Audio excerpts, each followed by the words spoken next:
What's going on, everyone? It's Adrian from Draft Time, and welcome to another picks video. Now, in this video, I'm going to go over the main FanDuel slate for tonight.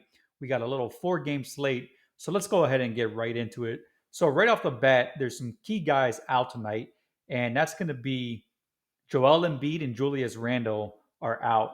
So, that adds a lot more value to guys on Philly and the Knicks, and we'll get into that later on in this video. But let me show you some key questionable guys now, guys you want to pay attention to. You got Anthony Davis. He's questionable. He actually missed their last game.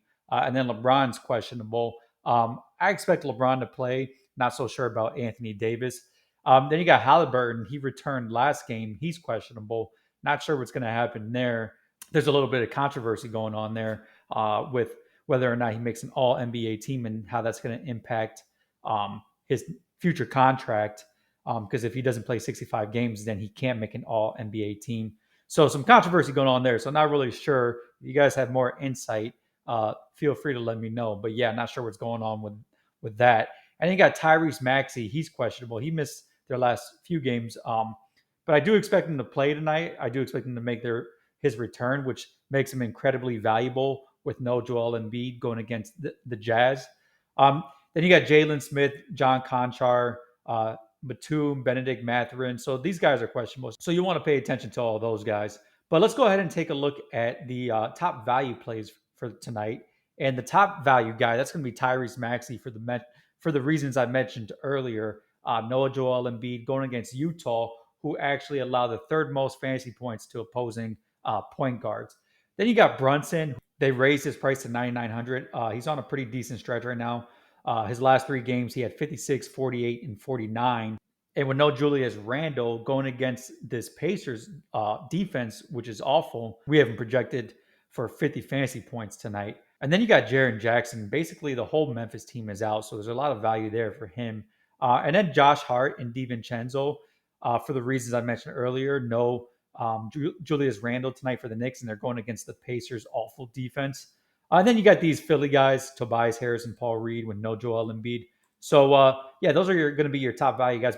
But even with Randle and Joel being out, these guys aren't exactly that valuable. I mean, there's only 5 guys with a value over 5 tonight, and they're just barely over 5.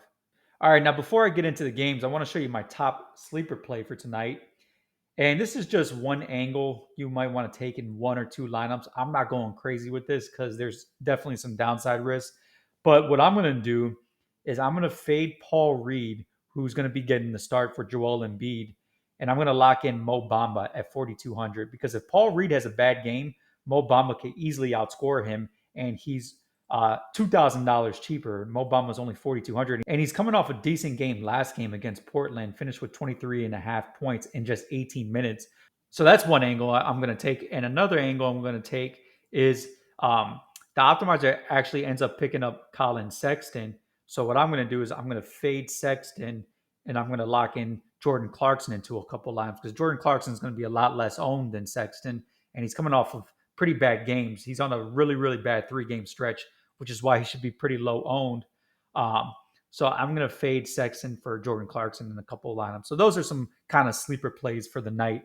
All right, let's go ahead and refresh this, and let's take a look at the first game of the night. You got the Lakers at Boston. Now, for the Lakers, they allow the 11th most points per game, and they play at the 6th fastest pace. And then you got Boston. They allow the 6th fewest points per game, and they play at the 13th slowest pace. Now, this game actually, believe it or not, has the highest over-under of the night at 241 points, mainly because the Celtics are a heavy favorite. They're an 11-point favorite going against the Lakers. So the odds makers are expecting the Celtics to put up a whole lot of points against this Lakers team. Now, for the Lakers, you got Anthony Davis, who's questionable. Last game, Jackson Hayes ended up starting, and he had a pretty decent game. He finished with 27 points in 24 and a half minutes. And I think he was just $3,600 last game. So pretty good value there. But now they raised his price to 4,500, so not quite as valuable. But if Anthony Davis does end up missing the game and Jackson Hayes gets to start, then even at 4,500, that's going to be really good value for Jackson Hayes. But one thing I would consider if Hayes gets the start again is I would consider fading him for Christian Wood in a couple of lineups, because Christian Wood last game, got 21 points in 22 minutes. And if Hayes has a bad game, he could get even more minutes. And all Christian Wood needs is minutes to have a good game. He's a very efficient player from a fantasy points per minute perspective. He averages over 1 fantasy point per minute. If Anthony Davis does end up playing tonight, I'm not crazy about him against this Boston defense. The same goes to LeBron James. And I wouldn't be surprised if either of these guys are on the bench in the fourth quarter. So I'm not going crazy with either of these guys. D'Angelo Russell at $7,600. Maybe you consider him if Anthony Davis misses the game tonight. And the same goes to Austin Reeves. Otherwise, I don't like him against this Boston defense. And then everyone else I think is too expensive. Jared Vanderbilt, Rui Hachimura, Torian Prince. I don't think any of those guys are worth it. All right, now let's go ahead and take a look at Boston. So I actually think that all of these starters are worth picking up in a few lineups. Jason Tatum, 10,200. That's a decent price for him, and he's on a pretty good stretch right now. He's had back-to-back 55 plus point games, and he's going against this Lakers defense who's not very good. So he's worth a few lineups. Jaylen Brown's worth a few lineups. The Lakers allow the third most fantasy points to opposing small forwards. Then you got Porzingis. I would consider a decent amount of Porzingis if Anthony Davis ends up missing the game. Anthony Davis is really their only good interior defender. And then I also think Derek White and Drew Holiday are worth sliding into a couple of lineups. Maybe fade someone like Colin Sexton for either of these guys. Colin Sexton actually ends up getting picked up by the optimizer. So I think those guys are all worth picking up in a few lineups. Maybe cap it off at no more than two Boston players. I don't really think anyone else is worth it. Al Horford, Peyton Pritchard, Sam Hauser, they're not going to be getting enough minutes tonight. But yeah, let's go ahead and take a look at the next game. You got the Pacers at the Knicks. Now, the Pacers are an awful team defensively. They allow the third most points per game, and they play at the fastest pace. And then you got the Knicks.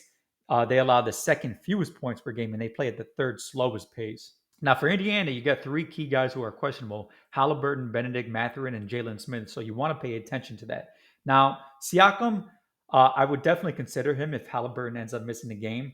But if Halliburton does play the game, I'm not going too crazy with Siakam, although I am going to still throw him into a couple of lineups just because there's not a whole lot of guys in the 8,000s at power forward tonight that could give you 40 plus, and he's one of the few.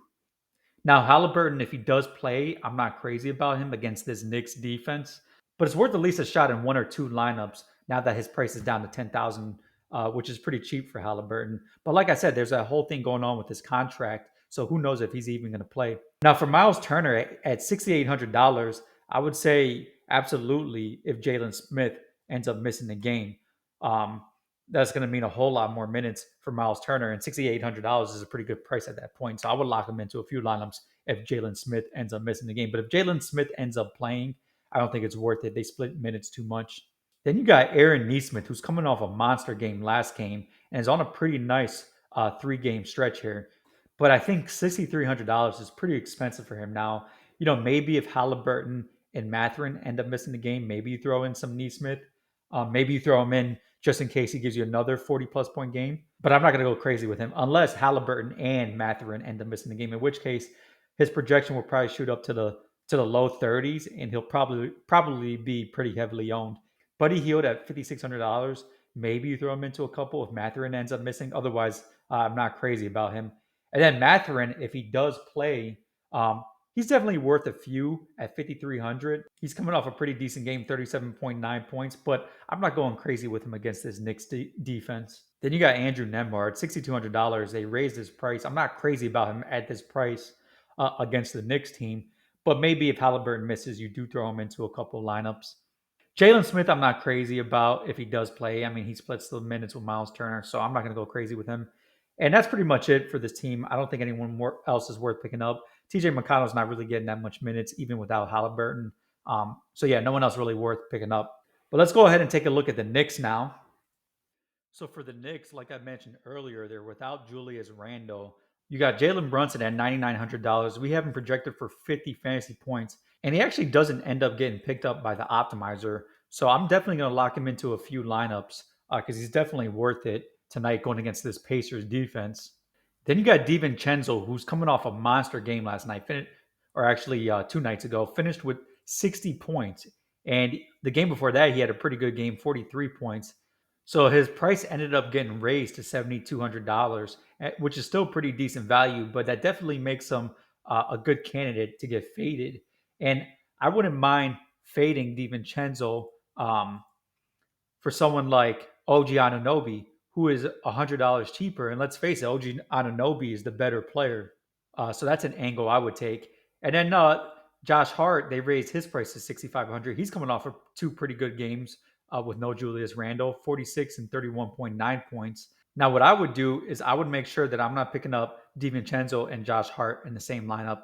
Um, I doubt that both of them are going to have monster games again together. They both kind of play a similar position. OG Anunoby is worth picking up in a few, like I mentioned earlier. Now I'm going to make sure I cap off the Knicks players at no more than three players from the Knicks. Then you got Hartenstein and Achua, and actually, Hartenstein has been kind of losing minutes to Achua recently. You take a look at Precious; he played 40.23 minutes last game, finished with 31 and a half points. So I'm going to throw a Hartenstein into maybe one lineup just because this is a really good matchup against Indiana, but I'm not going too crazy with Hartenstein. And then Achua, though, I think out of the two of them, Achua's got more upside at $5,900. So I might try throwing him into a couple of lineups. And then you got Quentin Grimes. He's questionable. If he ends up playing, maybe you could throw him into a couple of lineups. At $4,800, there's not a lot of guys in the 4,000s tonight that could give you 20 plus. He's one of the very few. But if he does end up missing the game, Miles McBride at $4,200, he might be worth picking up. Otherwise, none of these other guys are worth picking up. But let's go ahead and take a look at the next game. You got Cleveland at Memphis. Now, this game actually has the lowest over under of the evening, 215.5. That's the over under for tonight.